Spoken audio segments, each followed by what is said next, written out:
Assalamualaikum warahmatullahi wabarakatuh. Alhamdulillah, salatu wassalamu ala rasulillah mabad. Kaum muslimin yang dirahmati Allah subhanahu wa ta'ala, kita masih membahas tentang miftah kaum muslimin. Dan di sini ada video dari dua orang wartawan senior, di mana dua orang wartawan senior ini membongkar habis jejak digital dari si miftah. Bahkan bukan hanya jejak digital si miftah, akan tetapi membongkar tentang kepribadian siapa si Miftah ini sebenarnya kaum muslimin ya. Dan sangat mengejutkan kaum muslimin. Memang Miftah ini benar-benar sampah kaum muslimin ya. Sangat tidak pantas Miftah ini menjadi seorang penceramah. Kita langsung saja simak videonya kaum muslimin. Kalau saya suka sekali-sekali begitu ya ingin mengetahui ini kalau Yai ini ngomongnya apa, Ustadz ini apa begitu kan, walaupun cuman paling beberapa kali, tapi memang bisa disimpulkan kalau Miftah ini ketika berceramah itu lebih banyak itu isinya adalah banyolan gitu ya Mas Hersu. Nah, kali ini dia kena karena memang banyolannya sudah kelewat batas begitu ya, sudah aneh lah dan juga seringkali agak-agak bernada ya cabul lah begitu ya, misalnya dengan mengatakan bagian-bagian tubuh dari manusia tapi kemudian diplesetkan gitu dan orang tertawa terbahak-bahak karena tahu apa yang dimaksudkan oleh dia gitu, misalnya menunjuk bagian dada mungkin maksudnya adalah payudara wanita gitu, sentil-sentil dikit seperti itu, terus kemudian juga apa hubungan antara suami dan istri apa dan sebagainya, dan juga sebelum ini sebetulnya sempat viral sekali, itu viralnya sampai lama sekali sampai beberapa pekan, itu adalah video ketika dia memegang kepala suaminya itu kepala istrinya dengan tidak pantas begitu, dan itu di depan banyak orang seperti itu juga Mas Hersul. Eh, Orang pun Di terheran-heran gitu, begini-begini kan gitu ya, anunya ya kepalanya. diobok-obok begitu, kepalanya tuh dikual-kual, di apa namanya istilahnya kalau dibuat seperti itu, karena saya pun baru sekali itu melihat orang melakukan itu ya.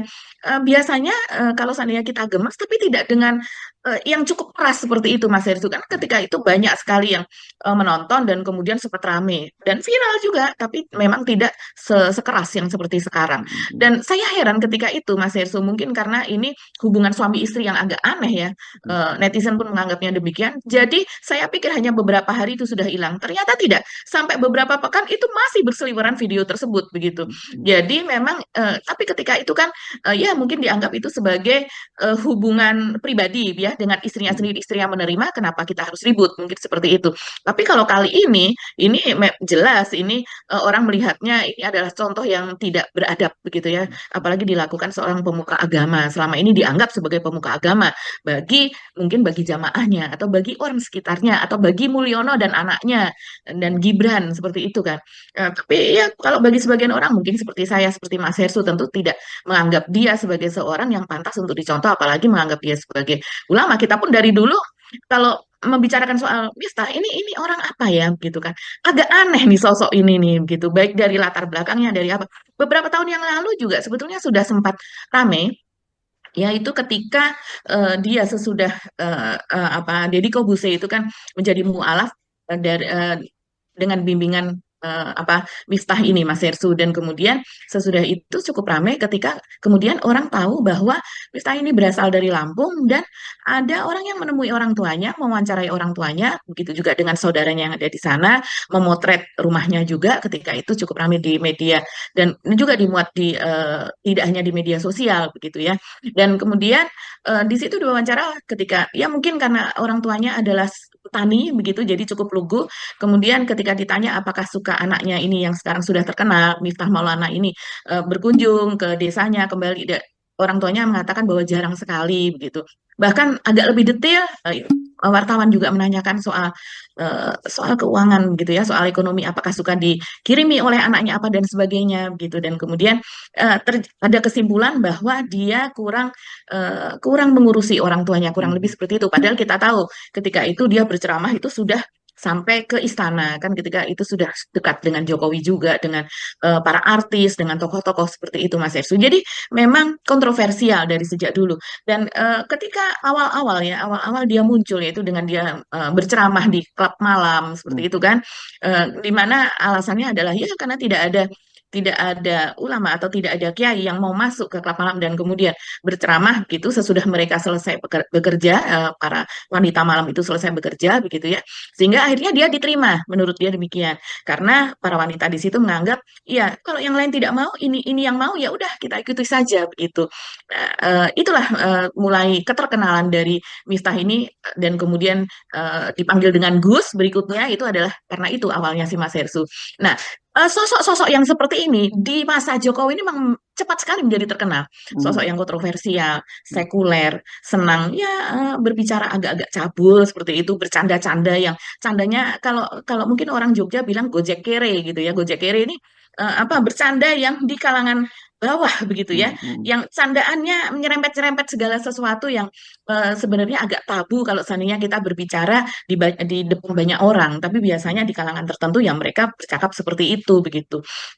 Ya itu yang dilakukan oleh Miftah, dan saya rasa terimaan kalangan bawah terhadap Miftah itu antara lain ya karena dia menggunakan itu sebagai salah satu asetnya untuk berbicara begitu, sehingga ya kita bisa melihat jamaahnya pun, yang kita tahu Jawa Tengah ini kan memang banyak kantong kemiskinan di sana, banyak yang mohon maaf tidak berpendidikan, ibu-ibu, bapak-bapak di sana yang seharusnya seharusnya itu menjadi tanggung jawab dari ulama, dari kiai untuk memberikan ceramah yang bermutu, begitu kan? Seharusnya Mas Hersu.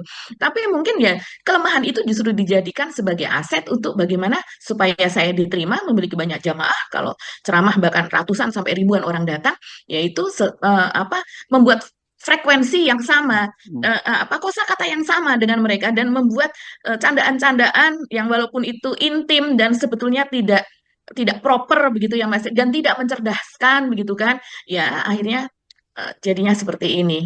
Dan yang terakhir, betul seperti kata Mas Hersu, sekarang yang rame di media sosial adalah orang menuntut lagi untuk dia minta maaf kepada si pembawa kopi, mas-mas pembawa kopi yang meminta berjabat tangan dengan dirinya, dan kemudian setelah itu Miftah terlihat di video tersebut mengatakan kepada Habib yang ada di sebelahnya yang tolong carikan saya tujuh pasir kurang lebih demikian untuk membasuh tangannya setelah bersalaman dengan orang yang tidak jelas tadi. Itu bercanda gitu ya Mas Hersu, kalau seandainya di kalangan kecil tertentu tidak didengar orang banyak. Tapi kalau dalam hal ini, kalau saya melihat itu candaan yang nggak cerdas sama sekali lah, tidak membangun, dan kemudian juga untuk sebagai seorang utusan khusus kerukunan beragama, ini candaan yang tidak toleran, candaan yang tidak membangun apa, kerukunan itu sendiri, candaan yang mungkin kalau yang mendengar seperti Pak Sun Haji dan juga pembawa kopi begitu, barangkali kalau seandainya pun dia merasa tidak nyaman, tidak berani menyatakan Mas Hersu, secara yang ngomong adalah seorang ulama. Ya. Mungkin ada baiknya kalau yang video dia dengan apa, dengan Pak Sun Haji banyak nonton gitu. Tapi video yang dengan anak muda ini yang memberikan kopi terus katanya itu kan, itu kalau itu najisnya itu kan najis berat kalau sudah sampai dibasuh dengan sampai 7 kali pasir, sabun dan sebagainya. Itu. Mughaladzah. Ya, mughaladzah ini anunya ya. Kadarnya kan begitu, kalau dia ini kan ada najisnya mughaladzah apa, mutawasitoh ya, mukhafafah mutawasitoh. Gitu. Ya, jadi ada level-levelnya. Kalau yang sudah sampai pasir itu wah berat itu. Video ini sekarang belakangan viral ya, setelah video yang sebelumnya soal penghinaan terhadap Pak Sun Haji itu. Dan ini sekarang netizen juga udah mulai menuntut soalnya agar dia juga meminta maaf kepada anak muda ini gitu ya Mbak Agi ya. Betul. Iya ya, betul sekali Mas Hersu. Jadi diminta untuk minta maaf kepada anak muda ini, dan kemudian juga sekarang sepertinya kemuakan itu sudah semakin membuncah begitu ya. Jadi kalau saya lihat itu komen-komen dari netizen itu sudah minta Miftah ini dipecat, untuk dikeluarkan dari kabinet, untuk tidak diteruskan. Sepertinya orang seperti ini tidak akan bisa memberikan contoh yang baik begitu Mas Hersu. Jadi dan itu tidak hanya satu dua, ribuan Mas Hersu kalau kita lihat. Bahkan untuk satu akun saja begitu itu bisa ditonton sampai ratusan ribu, bahkan sampai jutaan begitu ya.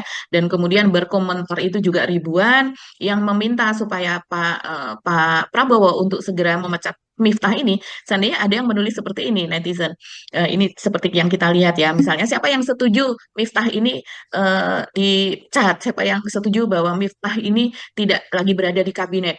Terus kemudian di sebelahnya ada tombol like kan Mas Hersu, atau love seperti itu ya.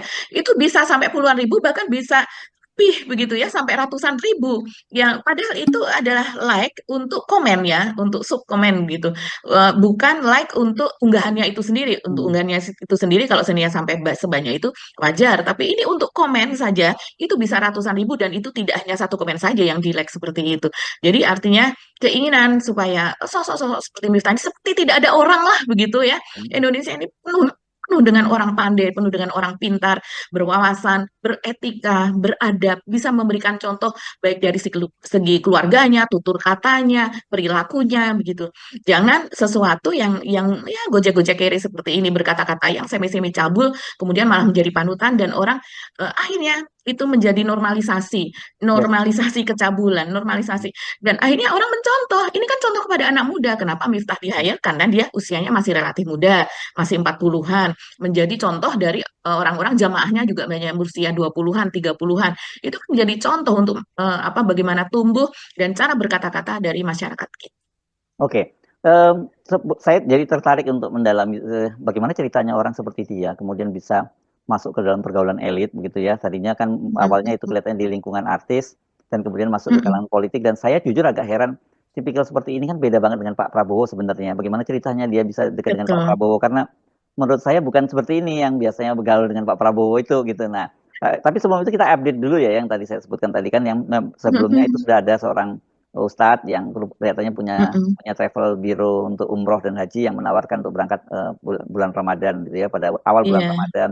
Terus juga saya nggak tahu apakah itu sudah langsung disetujui atau belum. Yang jelas donasi ya, Mbak, donasi sudah sampai Ya. kemarin saja itu sudah tembus 100 juta ya, dan kelihatannya masih berlangsung, dan itu uangnya sudah langsung diberikan kepada si Pak Sun Haji ini. Jadi ini betul-betul justru jadi berkah. Tapi di media sosial, terutama di TikTok ya, saya dikirimin juga katanya itu justru dipelintir gitu, karena itu justru berkah dari orang seperti Miftah ini, katanya seorang kiai seperti dia, olok-olok dia aja memberikan berkah pada orang lain sampai sebegitunya. Jadi saya bingung juga nih sebenarnya, yang salah mikir itu saya atau orang ini. Saya benar-benar nggak bisa percaya ada kemudian bisa dipelintir semacam itu, Mbak. Iya, itu mungkin otaknya sudah terpelintir ya Mas Hersur yang berpikir seperti itu. Nah, Ya, ya, biasanya kemudian dijulukin kaum 58% gitu. Biasanya sering dijulukin begitu sama netizen ya. iya, iya. Jadi yang sudah memberikan donasi uang tunai itu yang langsung pergi ke sana. Kalau saya lihat itu salah satunya YouTuber Mas Hersu, influencer. Itu Willy Salim ya. Dia memperlihatkan ada fotonya tumpukan uang 100 ribuan itu sejumlah 100 juta begitu. Willy Salim ini memang cukup terkenal, followernya itu sampai jutaan. Dia juga yang pernah ikut diajak oleh Pak Jokowi ke IKN begitu ya. Tapi orang ini Oh. memang cukup kontroversial begitu. Nah, ini kabarnya, tapi untuk kasus ini dia langsung datang ke sana memberikan 100 juta. Dan kemudian dari netizen yang ada di X itu belum ada 24 jam sudah 100 juta. Terus kemudian bertanya kepada para donaturnya, ini akan dilanjutkan sampai besok, artinya hari ini, hari Kamis, ataukah cukup saja karena sudah ada 100 juta, lanjutkan saja begitu kan. Akhirnya masih akan dilanjutkan dan saya tidak tahu akan berapa. Ada lagi juga Mas Hersu ini salah seorang pengasuh pondok pesantren juga, atau pemilik masjid, kurang lebih demikian lah, yang ada di Magelang. Itu dia juga melakukan pengumpulan dana donasi, yaitu untuk membuatkan rumah baru, dan dia yakin itu setidaknya 300 juta akan terkumpul karena rumah itu akan dibuat dengan nilai tersebut minimal 300 juta, karena rupanya Pak Sun Haji ini dari kecil sudah yatim piatu, dan sampai saat ini dia masih ikut di rumah mertuanya, di mana ada beberapa keluarga dalam satu rumah tersebut, dan dia memiliki 2 anak masih SD sampai dengan SMP. Saya kira karena ini bahaya kalau kemudian digeneralisir gitu atau digebiah uyah gitu semua ulama seperti itu. Saya kira nggak beda-beda kalau ulama ini kayak gitu. Nah, jadi tadi yang saya sampaikan, justru saya jadi penasaran itu. Bagaimana ceritanya orang seperti Miftah ini kemudian bisa sampai ke lingkungan elit, karena dia sekarang jadi pejabat tinggi negara kan, jadi utusan khusus presiden ya, Mbak Agi.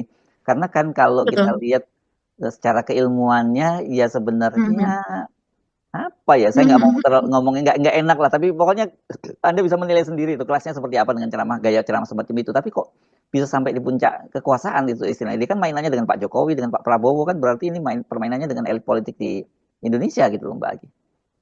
Iya, betul. Kita lihat konteksnya ketika itu ya, Mas Hersu, di mana pada waktu itu belum terjadi perpecahan antara PDIP dengan Jokowi begitu kan ya. Dan jadi ini yang mengglorifikasi Miftah ini cukup banyak Mas Hersu begitu. Dan saya rasa ketika itu ya kalangan apa namanya Islam yang apa kita bisa katakan juga Islam abangan begitu ya. Terus kemudian itu kan banyak sekali kalau di Jawa Islam abangan. Terus kemudian itu ada penelitiannya loh berapa berapa orang dari Islam yang ada di Indonesia ini yang sholat, ada yang berapa yang tidak, berapa persentasenya begitu. Nah, Miftah ini disukai oleh mereka selain yang non-Muslim, juga yang Muslim, tapi mereka mungkin yang bisa kita sebut ya agak-agak abangan begitu ya Mas Hersu. Jadi tidak mau yang apa ya, yang Islam, terus kemudian yang dikatakan itu sebagai apa namanya terlalu Islami misalnya seperti itu, syar'i apa dan sebagainya begitu. Jadi ini memang banyak yang menyukai model-model ulama yang seperti ini. Nah, tapi kemudian ketika kemudian terjadi perpecahan begitu antara Jokowi dengan PDIP, nah kemudian Miftah ini lebih dekatnya kepada Pak Jokowi karena selama ini memang seperti misalnya ada acara-acara Pak Jokowi begitu dan juga ke istana dia juga termasuk orang-orang yang familiar dengan keluarga Jokowi, dengan anak-anak Jokowi, diundang ke istana, diundang pengajian, diundang untuk acara-acara lain seperti itu Mas Hersu. Jadi ini memang mungkin cocok ya untuk keluarga Pak Jokowi. Saya rasa demikian. Mungkin kalau apa ustadz-ustadz yang apa yang syar'i atau yang apa itu mungkin kurang cocok begitu Mas Hersu. Nah, ini kemudian masuklah ke dalam area politik Pak Jokowi begitu kalau saya rasa ya semacam using gitu ya digunakan pengaruh dari Miftah ini karena memang dengan cara banyolannya cara berceramahnya yang seperti itu banyak anak muda terutama itu yang menyukai Mas Hersu kan anak muda biasanya kalau di apa Anak muda yang namanya mana nih? ceramahnya Anak muda di bukan pasti bukan di perkotaan ya, saya kira di anu ya, di betul. rural ya. Mhm. Hmm. Ya, jadi anak-anak muda dia akan lebih banyak berceramah itu di Jogja, di Jawa Tengah, sebagian di Jawa Timur seperti itu Mas Hersu. Nah, itu menyukai yang seperti Miftah ini begitu. Dan jumlah mereka kan banyak. Jadi memang untuk memengaruhi hal tersebut ini cukup efektif begitu. Nah, pada bulan Agustus 2023 misalnya ya, ada sebuah acara itu di Solo, dia diundang oleh Gibran di sana. Itu pertama kali dia menyebut Gibran sebagai calon wakil presiden. Jadi kita sudah tahu lah dia ini agak tahu lah suasana kebatinan di dalam keluarga Pak Jokowi ya. Karena kita tahu Gibran sendiri ketika tanggalnya saya lupa 22 Oktober ya kalau tidak salah diumumkan oleh Pak Prabowo sebagai calon wakil presiden pendamping Prabowo. Tapi itu Agustus ini Miftah sudah mengatakan itu dan itu sempat rame begitu masih menyebutnya sebagai calon wakil presiden. Dan kemudian juga pada bulan Oktober itu kemudian dia kan sudah sepertinya sudah apa ya sudah ditugasi begitu untuk mendampingi Pak Prabowo untuk mengkampanyekan Pak Prabowo karena ada sebuah acara di mana dia mengumpulkan 1.000 kiai maaf 1.000 ustadz muda gitu ya mubalik muda begitu di Jawa Tengah jadi ada yang di Tegal ada yang di Banyumas, Purwokerto dan sebagainya itu dikumpulkan dan di hadapan mereka dia mengatakan bahwa dia itu diminta oleh Presiden Jokowi untuk mendampingi Prabowo sowan itu ke masyayikh, ke kiai, ke pesantren-pesantren gitu. Itu diungkapkannya sendiri begitu Mas Hersu. Dia mengatakan bahwa itu adalah mandat dari Jokowi gitu untuk mengawal Prabowo. Jadi dan setelah itu saya lihat bahwa Miftah ini seringkali tidak bersama Prabowo juga pergi ke kiai-kiai. Jadi semacam safari pergi ke kiai-kiai, tidak selalu bersama dengan Pak Prabowo begitu. Bahkan kemudian juga sempat ada laporan ke Bawaslu kalau tidak salah dan videonya sempat viral yang dia ada di panggung kemudian memberikan di uang Madura 100 ya, di ribuan. Madura pada waktu itu ya.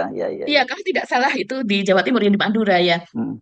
Dan kemudian sempat dilaporkan, tapi dikatakan ya kita sudah tahulah hasilnya bahwa itu tidak menyalahi karena pada waktu itu bukan dalam rangka kampanye begitu kan dikatakan begitu karena ada acara. Tapi kita tahulah acara apa yang orang menyebar 100 ribuan seperti itu begitu Mas Hersu.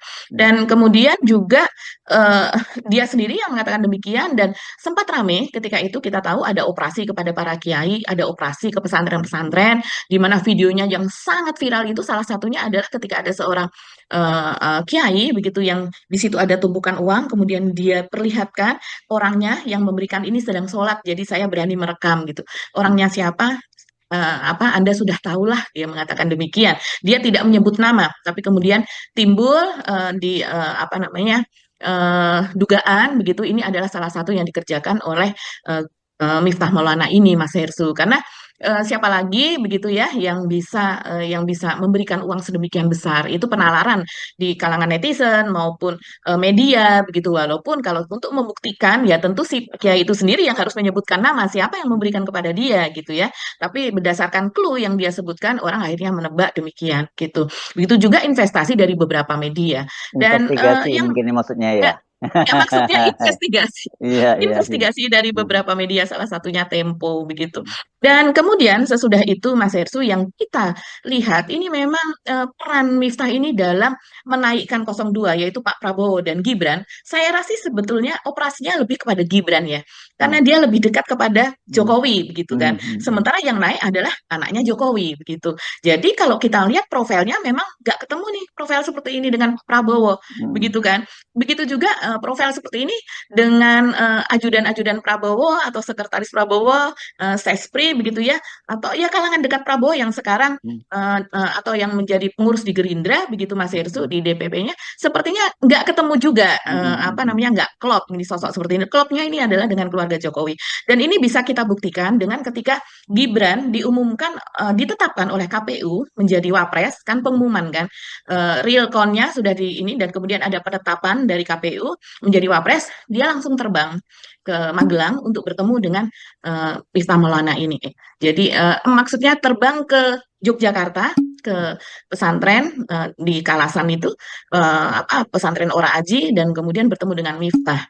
Dan di situ Miftah menjelaskan bahwa Gibran ini minta jangan ditinggalkan gitu, minta dikancani, minta ditemani ke depannya. Kemudian ketika ditanya maksudnya apa, apakah masuk ke dalam kabinet, dan itu masih bulan Maret 2024 ya, Miftah ini mengatakan bahwa bukan, jangan ditafsirkan ke sana. Maksudnya bukan, belum tentu masuk kabinet.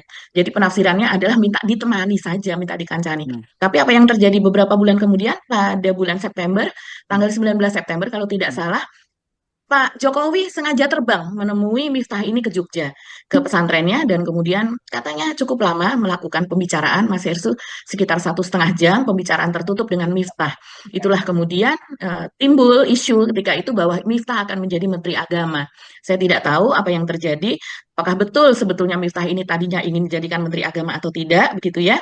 Tapi kemudian ternyata betul dia masuk kabinet dan menjadi utusan khusus dari Prabowo. Dan kalau kita melihat timeline-nya, Jokowi ini menemui Miftah itu pada tanggal 19 September 2024, dan kemudian lengser sebulan kemudian pada tanggal 20 Oktober, itu artinya memang ada sesuatu hal yang sangat penting untuk dibicarakan. Karena kita tahu pada saat-saat terakhir Jokowi, itu kan dia sangat sibuk, Mas Hersu. Saya masih ingat komentar Mas Hersu, ini dia sudah mau lengser kok, dia setiap hari masih meresmikan sesuatu, terus kemudian meninjau sesuatu proyek, berkali-kali pulang balik ke IKN, begitu menginstruksikan ini dan itu, begitu ya.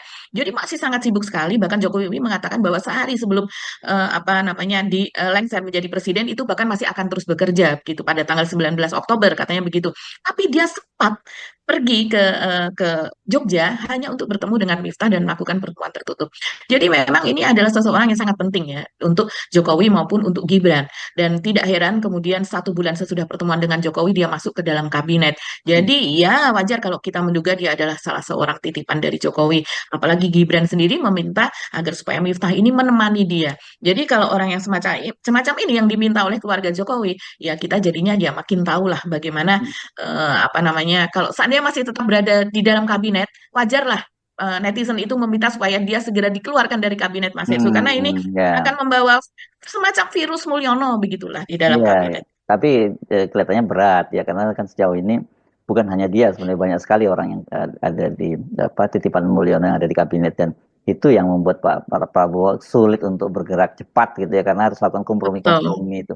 Ini kan bebannya berat sekali dengan posisi Pak Prabowo ini, karena ini tuntutan dari publik terhadap Miftah ini luar biasa, agar segera dia dipecat. Nah, kemudian orang bertanya-tanya berani nggak ini, dan kalau kemudian nggak ada tindakan apapun terhadap Miftah, itu ada apa? Kan orang bertanya-tanya seperti itu gitu ya. Jelas kalau dari penjelasan Anda tadi jelas bahwa ya dia ini orang titipan gitu ya. Kalau namanya orang titipan, kalau mau dicopot ya harus ngomong dulu sama orang titipannya.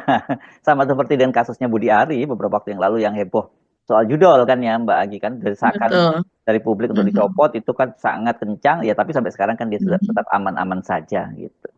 Iya, iya, iya, betul sekali Mas Ersu. Dan kalau sekarang untuk kejadian di media sosial, di internet begitu ya, ini apa kerusakan yang dibuat oleh Miftah ini tidak hanya terjadi pada dirinya saja, bahkan menular kepada orang yang ada di sekitarnya. Salah satunya yang dicari identitasnya itu adalah orang yang memakai jas hitam yang duduk di Hmm. sebelahnya, dan kemudian ketika dia menghina Pak Sun Haji itu dia tertawa terbahak-bahak sampai apa kalau istilah orang Jawa jundil-jundil begitu ya. Mas Hmm. Hersu, sampai orang di netizen mengatakan tertawanya sampai nganga gitu, mulutnya itu Hmm. lebar sekali.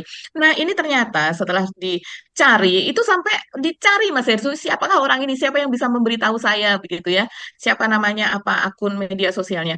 Ternyata ini dia bernama Kiai Haji Usman Ali namanya, jadi namanya adalah Usman Ali. Nah, kekuatan dari netizen ini sungguh luar biasa karena Usman Ali ini ternyata adalah pemilik atau pengasuh dari Pondok Pesantren Al Huda. Ini di sana itu untuk SMP dan SMA begitu ya Mas Hersu. Namanya SMP dan MA Madrasah Aliyah ya. API Al Huda ini ada di Magelang. Dan kemudian apa yang terjadi? Itu pesantrennya diserang bintang satu di review Google, Mas Hersu. Ini luar biasa. Hmm. Jadi gara-gara ngakaknya Kiai tadi di kasus penjual es teh, itu kemudian diserbu dan kemudian diberi review yang sangat buruk dan bintangnya menjadi bintang satu. Bayangkan, padahal dia pada tahun 2025 awal itu dia sedang mempromosikan pesantren dan Hmm. menerima murid begitu. Hmm. Jadi ini bisa dibayangkan bagaimana nasib ke depannya. Ini juga salah satunya akibat dari apa yang dikatakan Gus Miftah ya. Jadi kalau seandainya tadi di TikTok itu ada yang mengatakan, oh ini gara-gara Gus Miftah kan kemudian ini pengikutnya ya mengatakan menyebutnya sebagai Gus gitu. Gara-gara Gus Miftah ini kan kemudian malah justru ketiban rezeki nih Pak Sun Haji. Lah, itu pelintiran yang jelas. Nah, ini Hmm. jelas yang temennya nih, temennya yang ada di sebelahnya malah mendapat malapetaka, Hmm. malah mendapat dampak yang sangat-sangat apa namanya, yang sangat buruk begitu. Jadi pesantrennya ini banyak sekali yang menyarankan kemudian pesantrennya begini begitu jangan mendaftar di situ, bahkan jangan bersekolah di situ. Dan juga yang mengherankan Mas Yesu kok bisa ya dia bisa sampai tertawa terbahak-bahak seperti itu. Iya. Bahkan akun Instagramnya pun juga diserbu. Yang tadinya unggahan terakhir ini memang dia memiliki akun media sosial tapi tidak aktif gitu ya. Jadi unggahan terakhir kalau tidak salah 2002 atau 2003 begitu. Tapi begitu ada kejadian ini ribuan netizen itu menyerbu dan kemudian memberikan komen yang sangat buruk di Instagram dari Pak Usman Ali ini. Yes, oke. Ini dampaknya memang luar biasa, bro. Saya sendiri juga terkejut ketika melihat ada kok bisa ada orang melihat orang lain dihina kemudian tertawa terbahak-bahak dan dia adalah disebutnya sebagai seorang kiai kan gitu. Dan biasanya seorang Betul. kiai pun kalau tertawa itu nggak ada seperti itu ya. Jangankan menertawakan Mhm. orang lain hal yang lucu pun itu katanya kan kalau kayak Nabi kalau tersenyum kalau tertawa katanya gerahamnya itu tidak terlihat kan gitu. Kalau ini bukan lagi Mhm. gerahamnya terlihat ini mulutnya menganga lebar gitu kan ya. Maka tubuhnya pun juga yang Terguncang-guncang ya. angkat seperti Ya. guncang-guncang seperti itu begitu ya. Ya ini pelajaran betul ya bagi para kiai. Mohon maaf ini karena sebetulnya banyak juga yang bersaksi netizen Mas Hersu bahwa ya itulah sebetulnya yang menjadi keprihatinan kami kata netizen.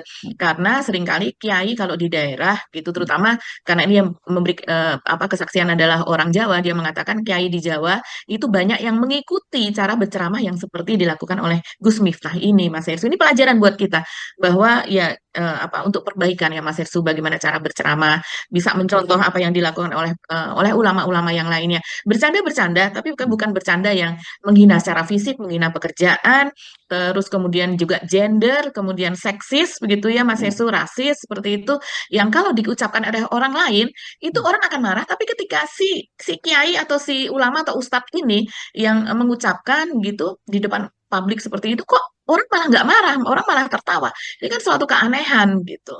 Ya, Ini ya, ya. pendidikan juga untuk masyarakat kita. Ya. Saya nggak tahu, tapi saya nggak yakin bahwa Miftah akan mengambil pelajaran soal itu. Tapi saya kira itu bukan urusan kita. Dan saya juga tidak yakin kalau desakan publik kepada Pak Prabowo untuk mencopot dia Mhm. sebagai utusan khusus itu akan dilakukan. Apalagi kalau seperti yang Anda sebutkan tadi latar belakangnya seperti itu karena dia orang titipan. Ya, Dan ya mesti betul. dikembalikan kepada orang yang menitipkan. Tapi ya kita tahu kan yang menitipkan levelnya sama dan saya kira menganggap bahwa itu bukan persoalan gitu. Ini sekali lagi saya sepakat ini satu pelajaran yang berharga yang harusnya gitu harusnya ya ini tidak harus tapi harusnya adalah mereka mengambil pelajaran mengambil iktibar dari kasus ini. Mhm.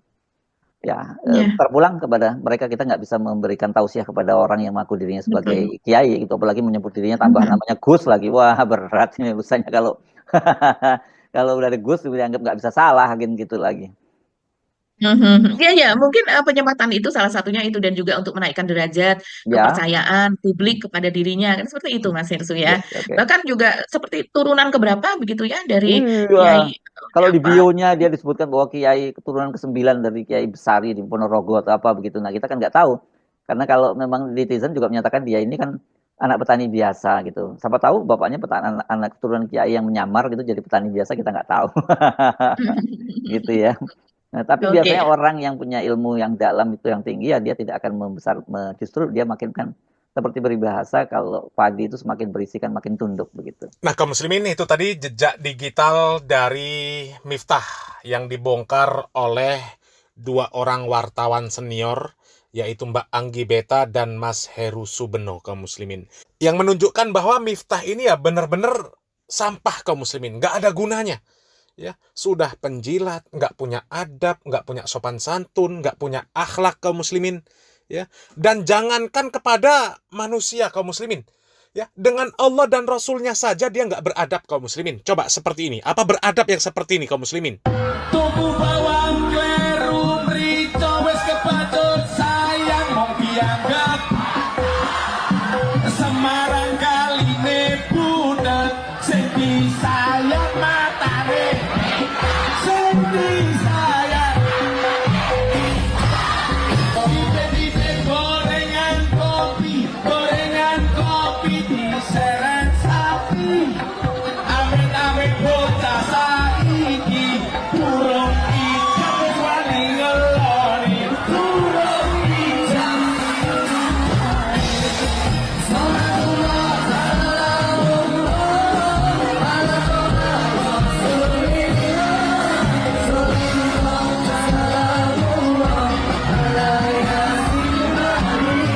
Nah, kaum muslimin ya, video Miftah yang katanya membacakan solawat, menyanyikan solawat, yang ada kata-kata matani picek, yang ada kata-kata kelonnya, ya, ini bagi kami ini sudah luar biasa, sampahnya luar biasa, kaum muslimin.